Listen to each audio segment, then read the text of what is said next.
Este es el tercer episodio de la serie Acceso a la Justicia. Esta serie la pensamos con Santiago de Francisco Vela, como parte de la investigación del Laboratorio para la Justicia en la Universidad de los Andes, en Bogotá, Colombia. ¿De dónde conocías a Joaquín y qué te hizo invitarlo a esta serie? Bueno, a Joaquín le vengo siguiendo la pista desde hace algún tiempo. Recuerdo que por allá en el 2019, en prepandemia, uno de mis colegas del laboratorio estuvo en el Legal Design Summit en Helsinki y me habló mucho de él. Me contó de que cómo estaba investigando temas relacionados a modelos del diseño legal, a temas relacionados con emociones, que es algo que a mí también me interesa mucho. Entonces empecé a seguirlo y encontré que trabajaba en una organización que se llama This is Legal Design en Berlín.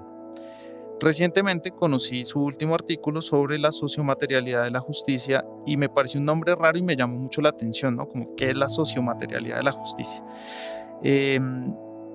Me sonaba algo muy filosófico, pero al mismo tiempo sentía que podía ser relevante para la práctica de los diseñadores. Así que yo creo que podríamos aprender mucho de él y por eso decidí invitarlo a esta serie. Joaquín Santuber es un abogado chileno que está haciendo su doctorado en relación a cómo el diseño puede permitir el acceso a la justicia. Así que nos venía como anillo al dedo. Así es. Y además con una visión, yo creo que los diseñadores tendemos a ser más prácticos, pero él tiene una visión como más teórica. Entonces me parece que eso también ayuda mucho. Perfecto. Mi nombre es Mariana Salgado. Mi nombre es Santiago de Francisco Vela. Esto es Diseño y Diáspora.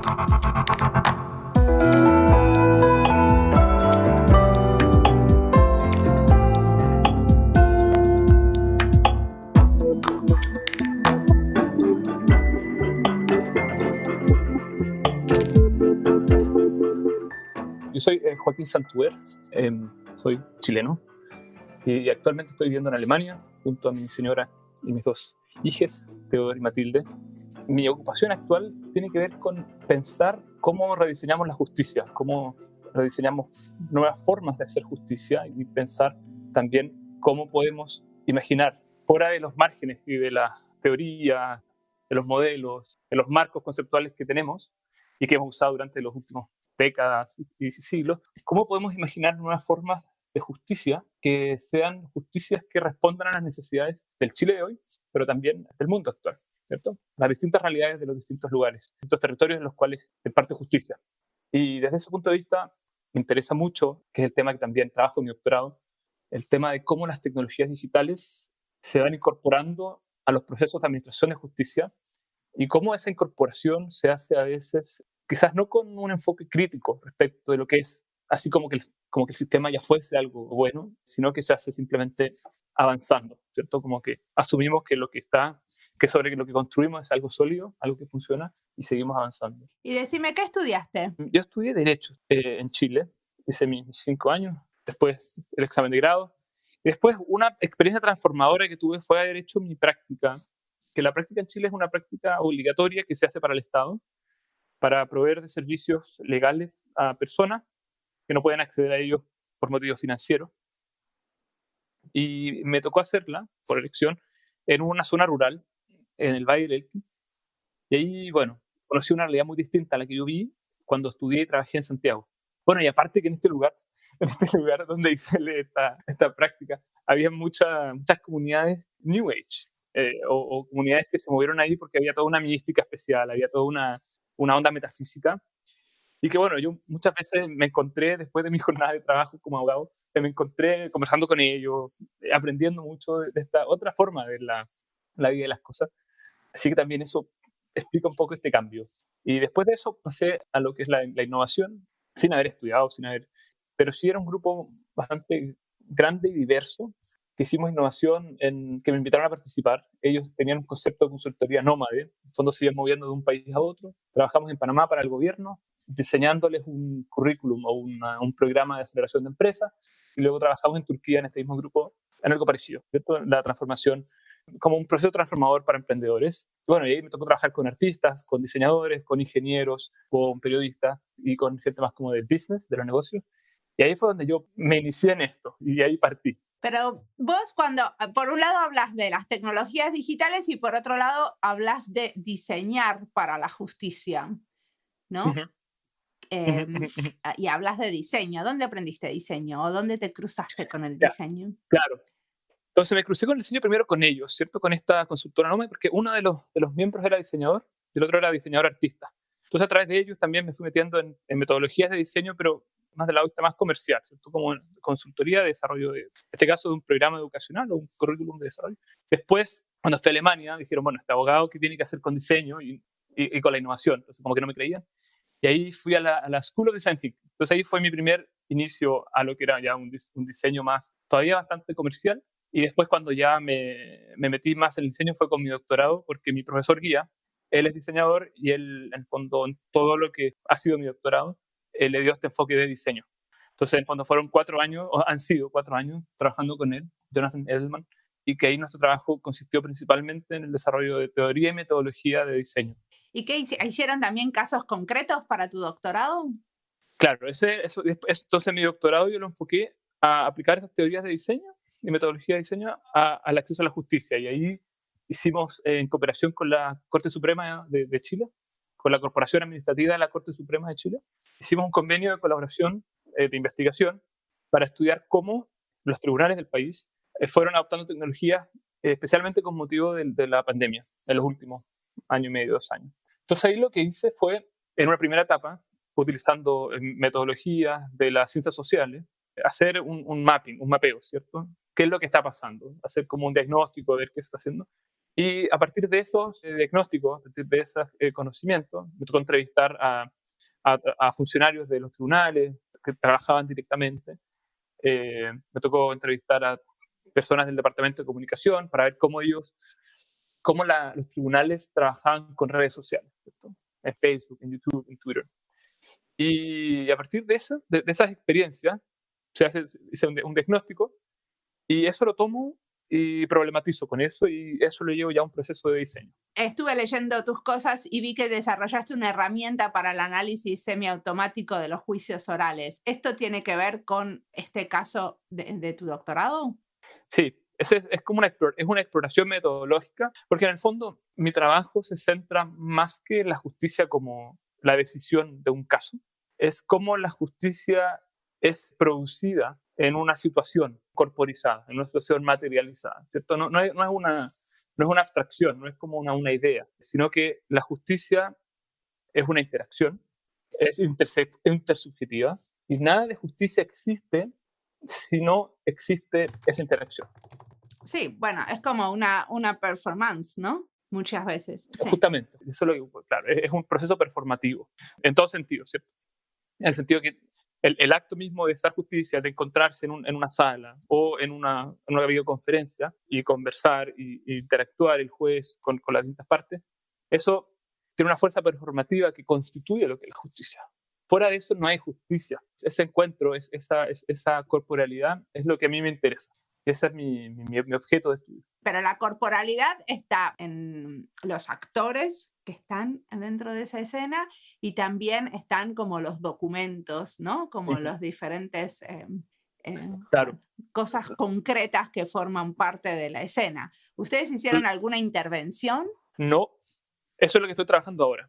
Y esa intervención es una pieza de diseño especulativo que la estuve trabajando bajo el texto de Synthetic Justice. Lo que busca es, en fondo, como entendemos que es una performance, queremos que también esa performance puede ser sintetizada, ¿cierto? Y lo que busca es cuestionarnos y problematizar respecto de, al momento en que seamos capaces de sintetizar la experiencia de justicia, cuáles son las preguntas y cuáles son las respuestas que como sociedad nos vamos a hacer y vamos a dar. Porque ya existen algoritmos que pueden decidir sobre sentencias en casos de infracciones o en casos de delitos menores, ¿cierto? Eso ya existe. Pero, ¿qué vamos a hacer cuando nuestros juicios sean simplemente un texto, una línea de texto que diga culpable o este es el castigo? Porque la justicia y lo que pasa en un tribunal o fuera de un tribunal, pero el acto de la justicia es quizás uno de los pocos momentos que todavía guardamos como sociedad en el cual nos vemos la cara. Sí. en el cual decidimos hacer sociedad, ¿cierto? En un acto muy, muy difícil, que es el de castigar en ciertos casos o en el de decidir para una parte para otra, pero es como el último bastión del hacer sociedad, del ser sociedad. Bueno, hay muchas cosas y muchas decisiones que no suceden en un acto social, ¿no? Uh-huh. Esto es como el caso especial de la justicia que tiene que ver con los juicios orales, porque hay muchas cosas que se sentencian y no hay un encuentro social, Uh-huh. o que se deciden, ¿no? Que un organismo del Estado decide que, por ejemplo, darte el estatus de refugiado o no, y no hay un encuentro de las partes para... Justamente, y por eso, porque hemos tomado sistemas que son sistemas ya bastante antiguos y que no simplemente cómo lo hacemos, sino también los saberes y los principios que están detrás de esos sistemas que ya no responden a las sociedades actuales. Entonces, como bien dices tú, hemos entregado este poder de decisión al Estado y ese Estado no necesariamente conversa con nosotros o no necesariamente nos hace partícipes de ese proceso. Y eso no significa que haya que instaurar un sistema de jurados como lo hay en Estados Unidos, sino cómo devolverle a la sociedad el ser parte, de restaurar esos procesos de quiebre, si es que hay un quiebre, o de integración, si es que no la hay. Como dices tú, transformar la justicia en un acto social y no en un acto técnico, como lo es actualmente.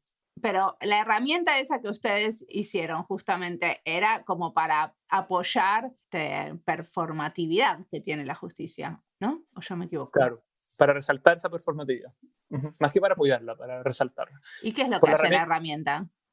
Bueno, esta herramienta lo que al final es un artefacto. Lo que hace es tomar los gestos y expresiones faciales de jueces de la televisión, ¿cierto? Por eso tiene un poco un elemento pop aquí.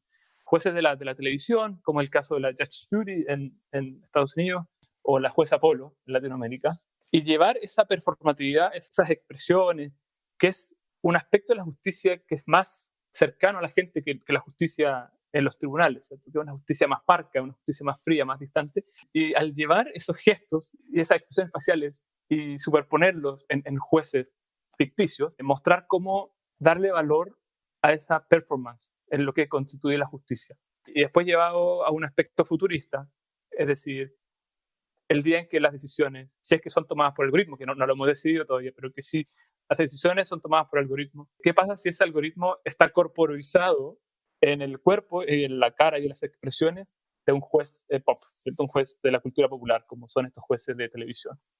Joaquín, yo tengo una pregunta porque me imagino que en tu línea de trabajo te encontrarás con muchos abogados que te deben odiar porque pues tu línea de trabajo es como muy aplicar estas tecnologías y de alguna manera darle agencia a estos algoritmos y pensar en cómo esa agencia puede mejorar muchas de las decisiones y de pronto hacerlas más rápidas, ¿no?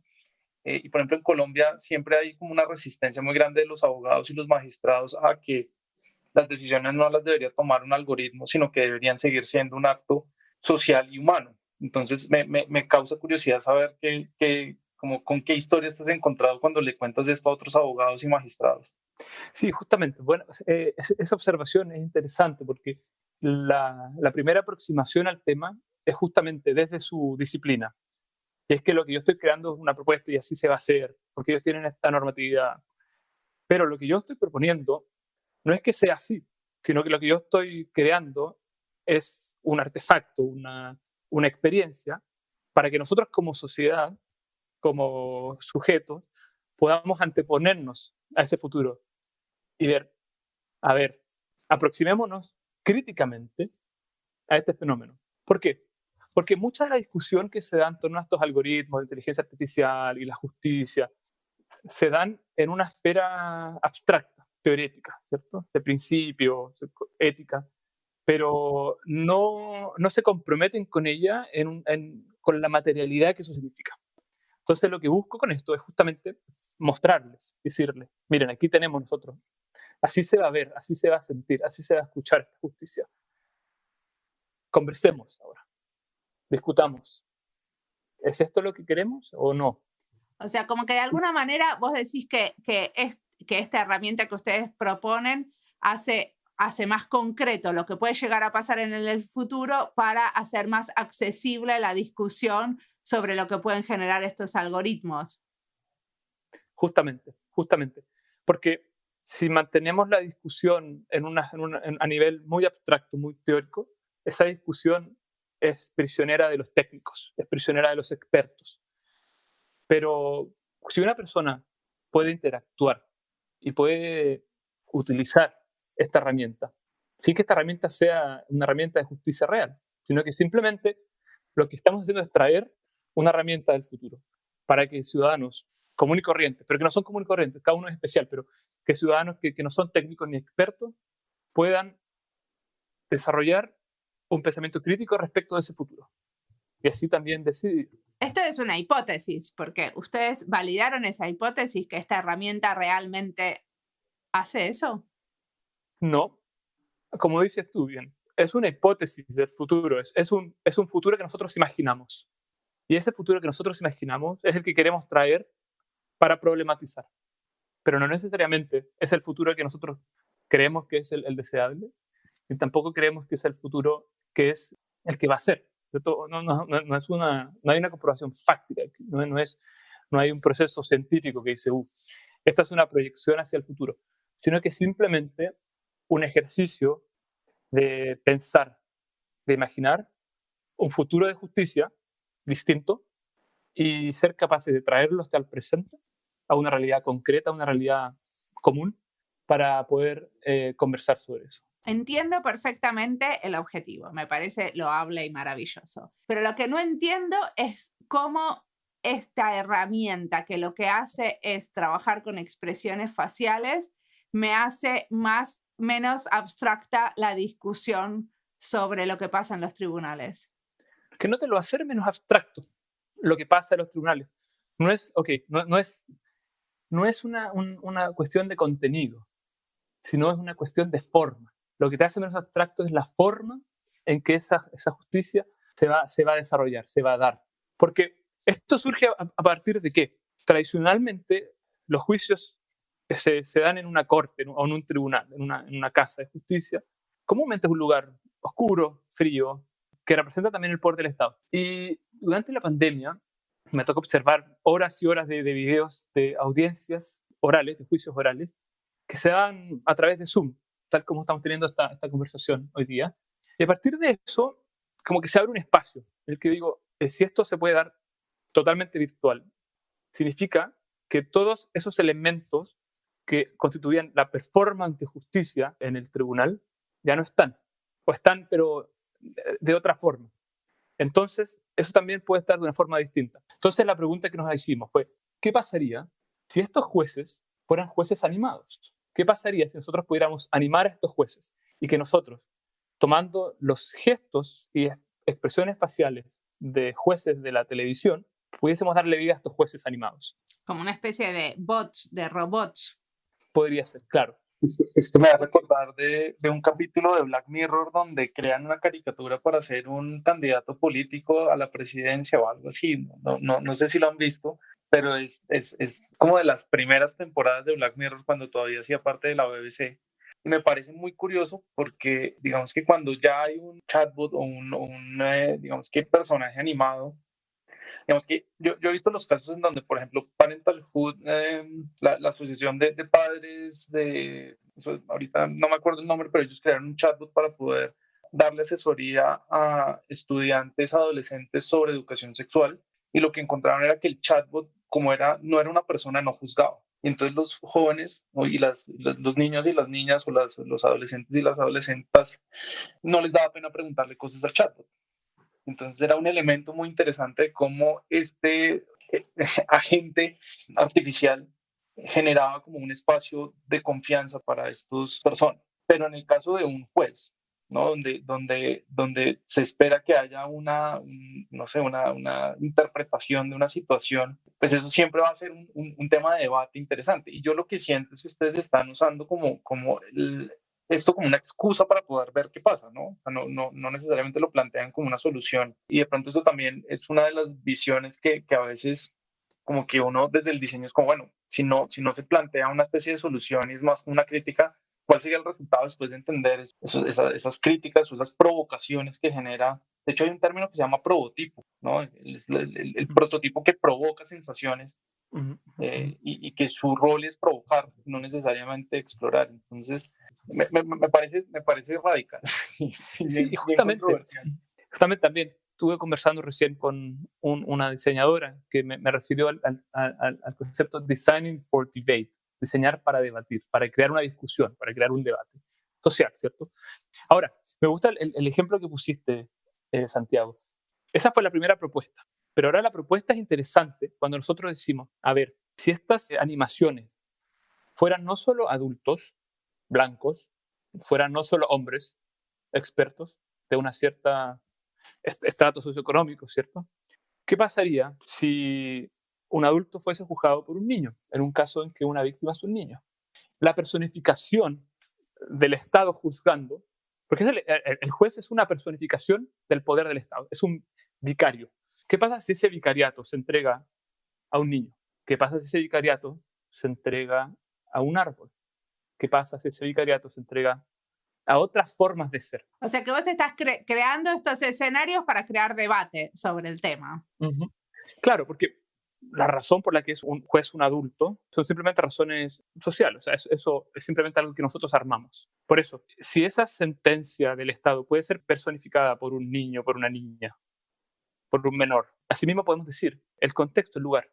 ¿Qué pasaría si nos juzgamos ya no en una corte o en un tribunal, sino en un living de una casa, o en el jardín, o en un parque? Bueno, muy bien. Vos tenés estos escenarios. ¿Y qué haces con esos escenarios? ¿A quiénes invitas a debatir? Porque cuando uno diseña para el debate, crea una situación donde hay diferentes agentes debatiendo sobre estos escenarios. Ustedes arman estos escenarios y después, ¿qué pasa? Bueno, el primer paso es el paso de awareness, ¿no? Es decir, de mostrar este escenario. Porque el primer paso para la imaginación política es la capacidad de imaginar. Y esa no las podemos dar por descontada. No es que todos imaginemos. Y muchas teorías y metodologías de la literatura no nos permiten esa imaginación. Eso por una parte. Y luego en una segunda fase, que es la fase que dices tú, es el encuentro, ¿cierto? Es decir, encontrarnos con personas, con comunidades, y plantearles la posibilidad de que los sistemas de justicia que tenemos pueden ser distintos.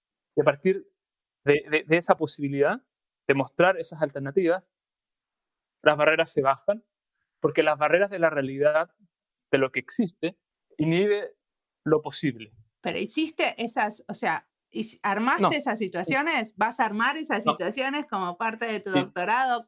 ¿En dónde estamos parados? Actualmente, estoy aquí con este otro computador animando estas personificaciones, ¿cierto? Y una pregunta que me hizo mi profesor guía, mi señor, ¿de dónde sacas estas ideas? Y dije, bueno, de mis recuerdos, de las personas que yo veo en Chile, de las personas de la diversidad que existe en Chile.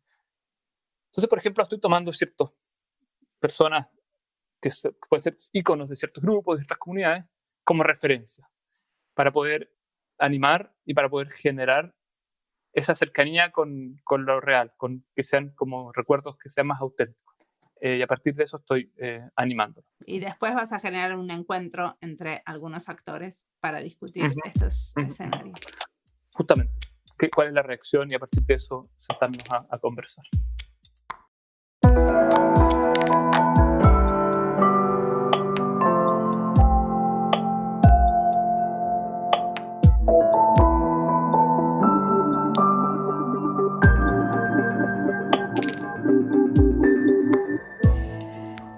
Esta es parte de las listas Chile y diseño, Alemania y diseño, acceso a la justicia e investigación en diseño. Joaquín dice que el primer paso para la imaginación política es la capacidad de imaginar. No todos imaginamos. Y la segunda fase es el encuentro y plantear la posibilidad de que los sistemas de justicia sean distintos. Y eso me hace acordar en cuántos momentos tenemos que recurrir a la imaginación en un determinado proceso. Eso es algo que no siempre está claro y depende el tiempo que tengamos para hacer un proyecto, por ejemplo. Pero también depende muchísimo de darnos el tiempo e identificar esos momentos. El otro tema es con quién imaginamos, a quién invitamos a imaginar. Y el último, en relación a la imaginación, para mí, es cómo estimular la imaginación, cómo salir de las respuestas fáciles o ya bastante masticadas, esas que están en el aire y que todos conocemos, y realmente estimular a los participantes a un proceso un poco más radicalmente diferente, un poco más creativo. Sobre estas cosas hablamos en diferentes episodios, aunque no en relación a la justicia, pero sí en relación a la creación de políticas públicas, por ejemplo. Yo creo que puede parecer curioso que Joaquín se aproxime desde la imaginación a un tema que parece tan racional como la justicia. Sin embargo, yo creo que es una manera muy interesante de entender las diferentes posibilidades que brindan los servicios de acceso a la justicia. En muchos contextos donde el diseño ya se ha hecho presente, hemos entendido que estas aproximaciones deben ser menos hacia los procesos y más hacia las personas o a los actores que intervienen. Y esto hace que tengamos que usar nuestra imaginación para poder repensar estas aproximaciones. Los servicios actuales de acceso a la justicia, y lo digo con conocimiento de primera mano, están pensados muy hacia los procesos. Y siento que esta capacidad de imaginación nos permitiría pensar en maneras de acercarnos más a las personas que usan estos servicios, como por ejemplo la ciudadanía, que además son personas que no necesariamente cuentan con un conocimiento técnico sobre los procesos legales y judiciales. Sigamos escuchando a Joaquín, que tiene muchísimo para contarnos.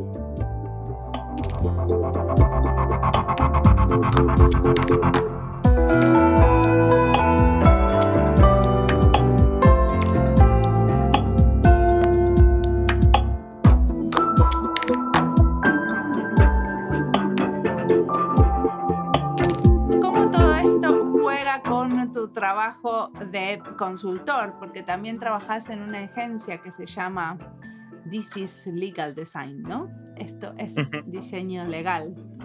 ¿Qué hacen en la agencia? Bueno, en la agencia hacemos varias cosas en tres ramas. La primera tiene que ver con la consultoría propiamente tal, que nace a partir de la necesidad que vimos, porque nosotros propusimos esta idea que era This is Legal Design como una forma de promover el diseño legal, una forma de promover el diseño dentro de las esferas legales. Con el pasar nos dimos cuenta que había una necesidad de servicio, de una oferta. Y así empezamos a ofrecer estas consultorías. Y ahí tenemos a departamentos legales y a firmas de abogados principalmente, y también empresas de legal tech, de tecnología digital. La segunda rama tiene que ver con la educación, y que es que desde nuestra experiencia en la consultoría damos clases o hacemos talleres para universidades, para asociaciones de estudiantes, incluso para grupos de profesionales, que no se enmarca dentro de la consultoría, sino que es tratando de llenar un vacío que existe actualmente en las facultades de Derecho o en cursos específicos en las facultades de Derecho. Falta algún tipo de orientación o algún tipo de experiencia de lo que podría ser el diseño legal o la innovación en las esferas legales. Esa es la segunda parte. Entonces, esto consiste en enseñar, en transmitir a través de talleres o a través de clases a estudiantes, principalmente universitarios. ¿Y el trabajo que hacen como consultoría para departamentos legales o firmas de abogados, te parece que tiene que ver con el acceso a la justicia? A ver, desde un punto de vista muy amplio, puede estar conectado, pero yo diría que directamente no. Más bien es una aplicación más comercial del diseño, ¿cierto? Que apunta más a aspectos organizacionales en el caso de los departamentos legales, ¿cierto? Cómo un departamento legal puede reestructurarse o puede reorganizar ciertos procesos utilizando herramientas de diseño. Y ahí sí utilizamos más lo que son herramientas de diseño centrado en las personas, centrado en el usuario. Y que ahí utilizamos también más lo que es la metodología del design thinking, como metodología, ¿cierto? No como área del diseño en sí. Lo que tiene que ver más con el acceso a la justicia tiene otros componentes, que no es necesariamente diseño centrado en el usuario. Por lo que yo creo que se relacionan en una gama muy, muy amplia, pero yo los pongo en tiestos distintos. Perfecto. Y en los estudios de investigación que haces, vos hablas de la sociomaterialidad de la justicia, ¿no? Que es lo que veníamos hablando, que engloba lo performativo y los elementos que se tienen en cuenta al juicio. Cuando trabajas como diseñador, ¿De qué te sirve esto de la sociomaterialidad y de lo performativo? ¿Cómo influencian esos elementos en lo que haces? En todo. Cuando uno ve algo desde un paradigma o desde una perspectiva, ya no puede dejar de verlo así. Entonces, en el fondo la sociomaterialidad no es simplemente una herramienta, sino que es el paradigma es una ontología, es una epistemontología. Entonces es un paradigma, es una forma de ver este fenómeno de la justicia que lo incluye todo dentro de ella. Entonces, parte de ese paradigma es el de tener una ontología relacional. Eso significa que yo, cuando observo una audiencia de justicia, yo entiendo que nada preexiste a la relación que se genera en esa instancia, en esa situación. Las personas no preexisten, la materialidad, la silla, las mesas no preexisten, sino que cada uno de esos elementos se define, toma forma al estar en contacto con el otro, en la relación, ¿cierto?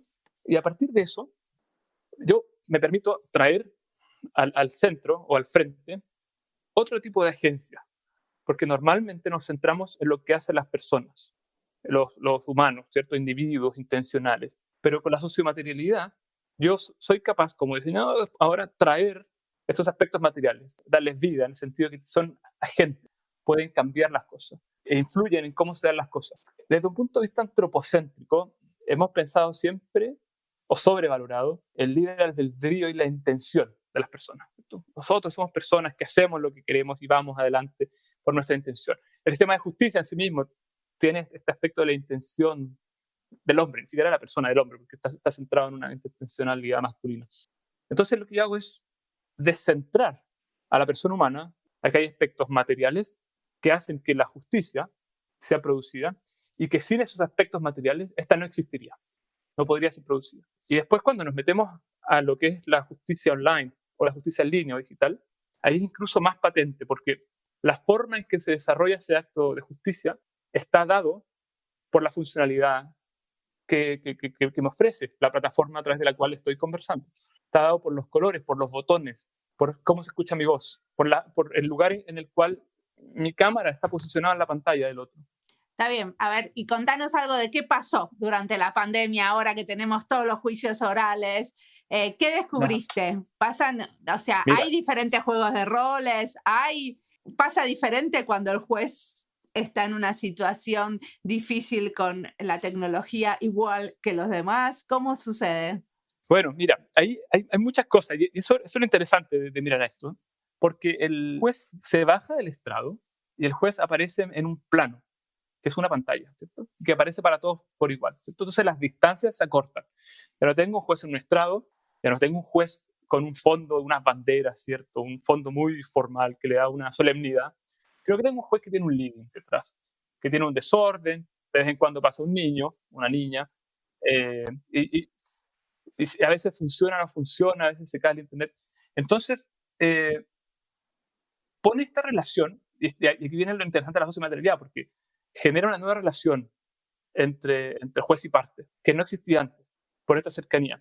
Porque, y esto es una entrevista que un encargado de comunicación me dijo, porque si el imputado, por ejemplo, el imputado en un juicio oral, dice, si al juez le pasan estos problemas, igual que a mí, es que somos más cercanos. O sea, si él tiene problemas con el micrófono, que no se le escucha, o se le apaga la cámara, se da una especie de cercanía que no se logra en el tribunal. Por otra parte... ¿Pero te parece que eso hace a la justicia? ¿Eso hace a que el imputado se abra más o que haya otro tipo de diálogo? Yo creo que no necesariamente que haya otro tipo de diálogo, pero sí es una experiencia de la justicia distinta. Porque la justicia es el Estado operando sobre mí. Y es una de las... Bueno, ahora con la pandemia estamos más acostumbrados a que el Estado opere sobre nosotros, ¿cierto? Que nos ponga restricciones, que nos controle. Pero generalmente no nos controla tanto. Bueno, hay sectores de la sociedad que los controlan constantemente.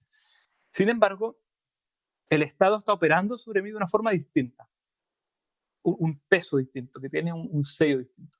Ahora, existen otro tipo de experiencia, como por ejemplo me tocó el caso de entrevistar a una psicóloga que tomaban casos de abusos sexuales contra menores. Y en este caso, ella explicaba lo difícil que es establecer una relación con un menor a través de una cámara.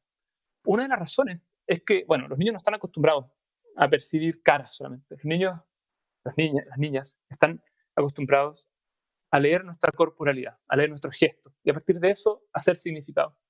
Pero también si nos vamos a la materialidad, de ahora la materialidad digital, los computadores portátiles tienen la cámara puesta un poco sobre la pantalla, por una cuestión de que la pantalla no puede tener una cámara en la mitad.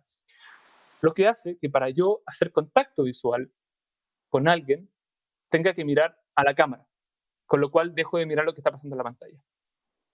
Ese contacto visual en una entrevista en el cual un experto le pide a una víctima que abra una historia de lo más terrible que le ha tocado vivir y que son cosas muy difíciles de contar y en las entrevistas se siente esa afectividad a través de una pantalla en el cual ni siquiera puede sostener un contacto visual, es brutal. Entonces, esa experiencia de la entrevista inicial con la víctima, que sitúa todo el caso hacia adelante, ¿cierto? Que ellos toman esta defensa y hacen es un proyecto muy bonito por lo demás. Esa experiencia inicial constituye desde ya una experiencia de justicia, que es el acto de ser oído, de ser escuchado por alguien, y el acto de decirle a esa otra persona, yo te creo, y nosotros vamos a caminar contigo por este proceso. Entonces la justicia, y esto me lo comentaban abogados que trabajaban en ese departamento, en esa clínica jurídica, la justicia a veces no se da en el tribunal, se da en estos encuentros. Y esa reparación se logra para la víctima muchas veces en esos encuentros. Entonces, esta imposibilidad de conectarse, esta imposibilidad de verse con el otro, porque no estamos físicamente en este lugar, la imposibilidad de ofrecer un pañuelo o la imposibilidad de ofrecer un vaso de agua como medio de soporte, ¿no? Decir estoy contigo, te estoy escuchando, hay tiempo, no está. Es que siento que hay dos grandes dilemas que salen aquí que me parecen interesantes. El primero es la historia con los jueces y como darse cuenta que el juez es un ser de carne y hueso a través, digamos, de estas llamadas por videollamada, hace que la digitalización genere una humanización de esa experiencia, ¿no? Y es una paradoja. ¿Cómo logramos por medio de una videollamada darnos cuenta que el que está al otro lado, que en un contexto de un juzgado, pues estás como postrado en algún sitio, aquí lo vemos como un par? Pero por otro lado, la digitalización, en el caso que contabas como de los abogados que tratan estos casos de abuso de menores, genera una distancia mucho más grande, porque no hay una posibilidad de contactarse. Y eso es un dilema muy complejo, porque digamos que la misma herramienta tecnológica te está promoviendo esos dos escenarios y eso genera lo que en algunos casos de la literatura se llama como los problemas complejos, ¿no? Esos wicked problems donde la gente dice, esta es la solución, pero cuando lo ves en detalles y en casos puntuales, pues en un momento te genera una reacción distinta y es bueno, ¿no? Como que ver que el juez es un ser de carne y hueso puede ser algo bueno, pero el no poder hacer un contacto físico con una persona que claramente necesita un apoyo en ese instante y tener que lidiarlo a través de una pantalla, pues es algo malo. O pues digamos que no entrando en juicios buenos y malos, pues genera como dos resultados muy distintos. Y me imagino que eso es gran parte de las discusiones que se dan como a nivel de cómo se implementarían estas tecnologías. Claro, y ahí sumado a eso, es una muy buena observación porque se da estos dilemas que en distintos escenarios se generan resultados distintos y además se suma al desafío que la tecnología digital tienda a la estandarización, a la generalización, porque ese es el principal poder, ¿cierto? Si yo tengo datos estandarizados, yo puedo sacar provecho. Si tengo muchos casos particulares que son todos muy distintos, ahí el poder de la digitalización se frena un poco.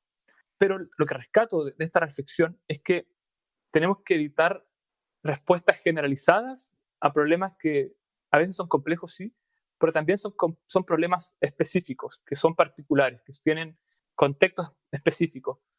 Entonces, si bien por una parte la digitalización empuja a la estandarización, a la generalización, por otra parte también está todo este movimiento de la customización, ¿cierto? De cómo podemos, customización, hacer soluciones que son mucho más específicas.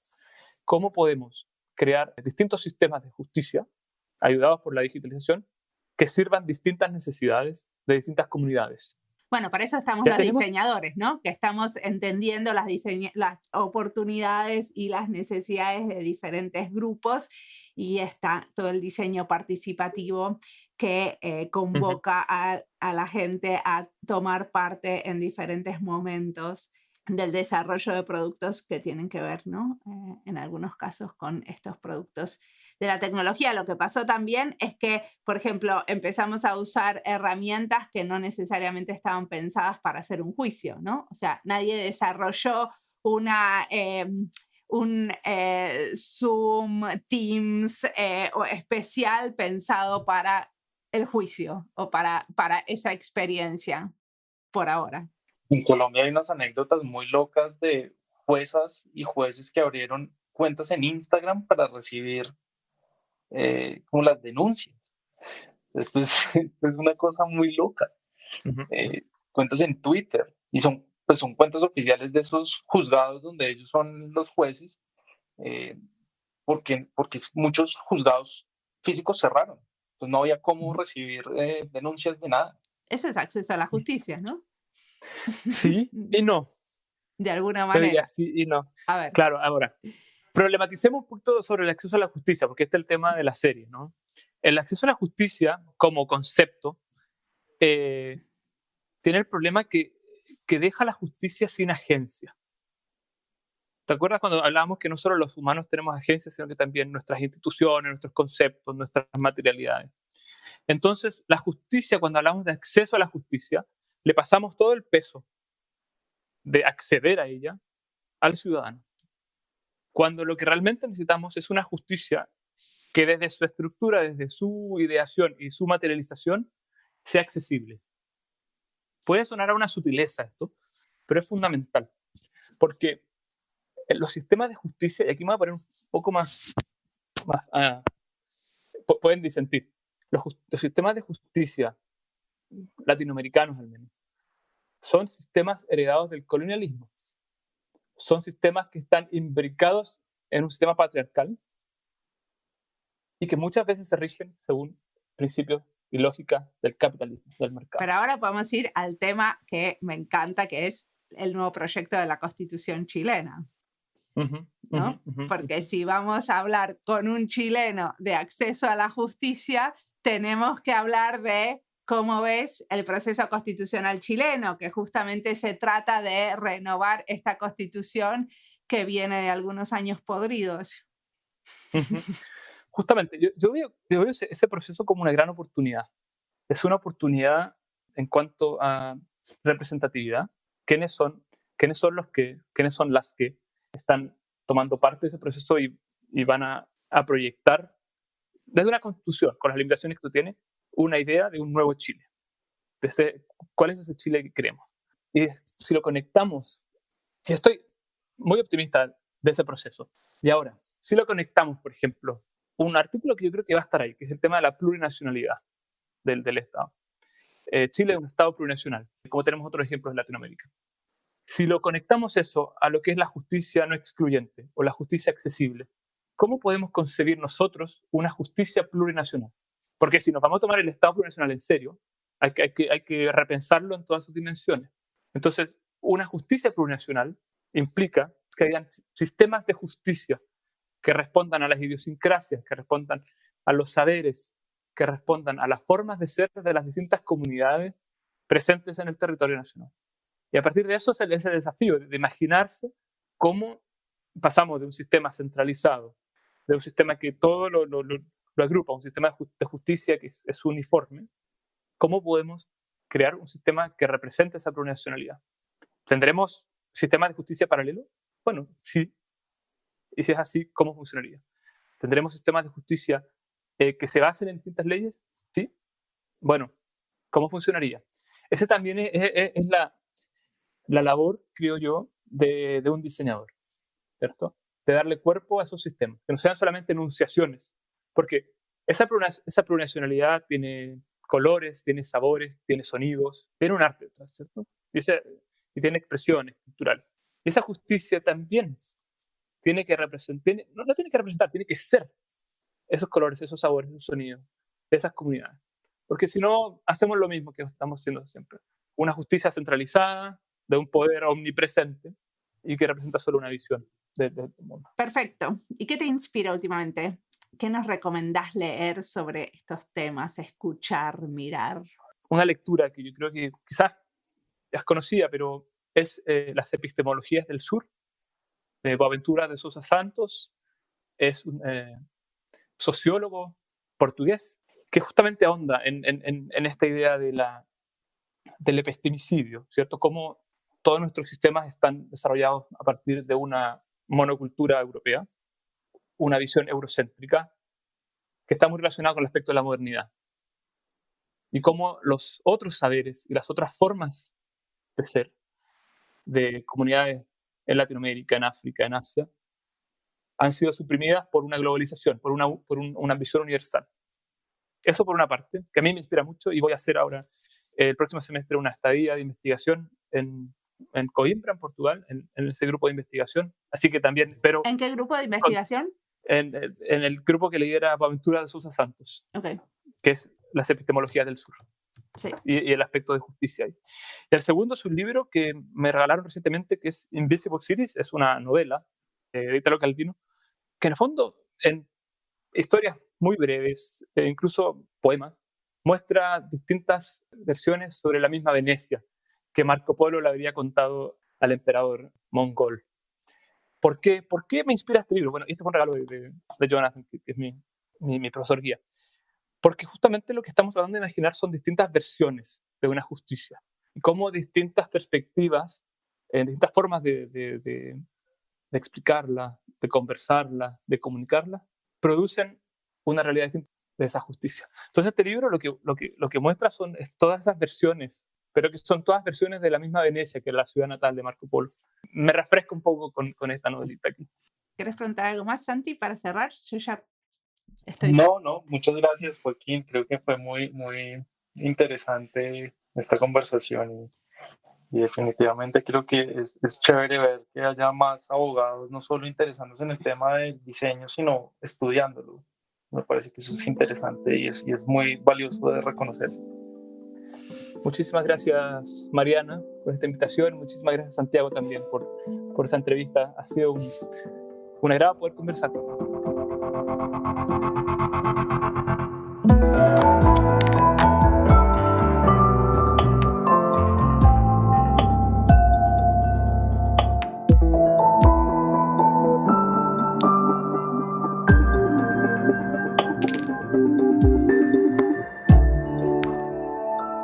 Joaquín resalta los aspectos materiales que hacen a la justicia y también la performatividad, el hecho que la justicia es una situación social, armada y diseñada.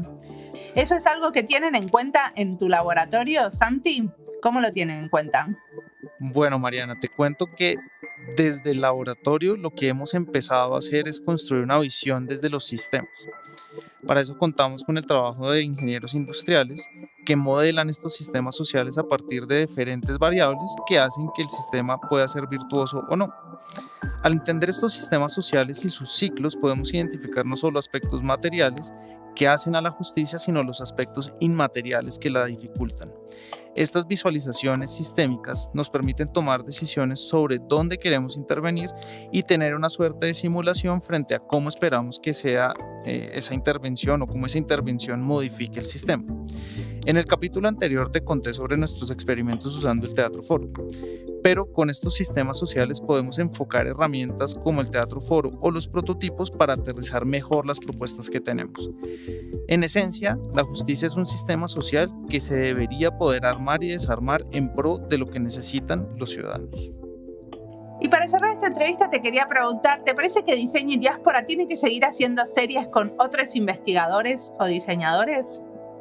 Pues mira, yo creo que Diseño y Diáspora, este es bajo mi humilde opinión, es el espacio más completo de diseño social latinoamericano que existe. Y creo que las series ayudan a dar mucha profundidad Me parece muy interesante esto que has empezado a hacer con las series, porque si a alguien le interesa un tema y quiere profundizar en el tema, pues va a la serie directamente. Entonces, pues la respuesta es sí. Además, creo que esa labor que haces de buscar prácticas de diseño donde no las hay, me parece también muy importante, ¿no?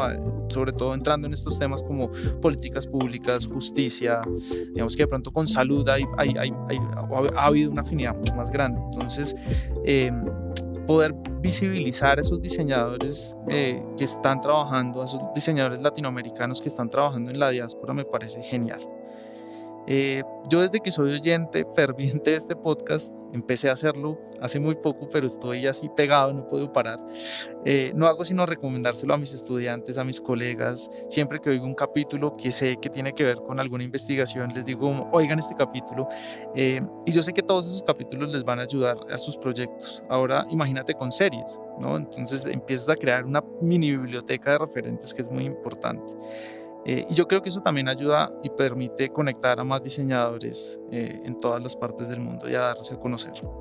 Entonces sí, la respuesta es sí. ¿Y te parece que tenemos que hacer un libro de diseño y el acceso a la justicia? Me encantaría. Porque eso sería el próximo paso. Me encantaría, claro que sí.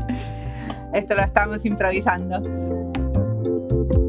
Como siempre, la música del podcast es de Antonio Zimmerman, el diseño de sonido es de Andy Fechi. Este podcast está publicado con licencia creativa común con atribuciones.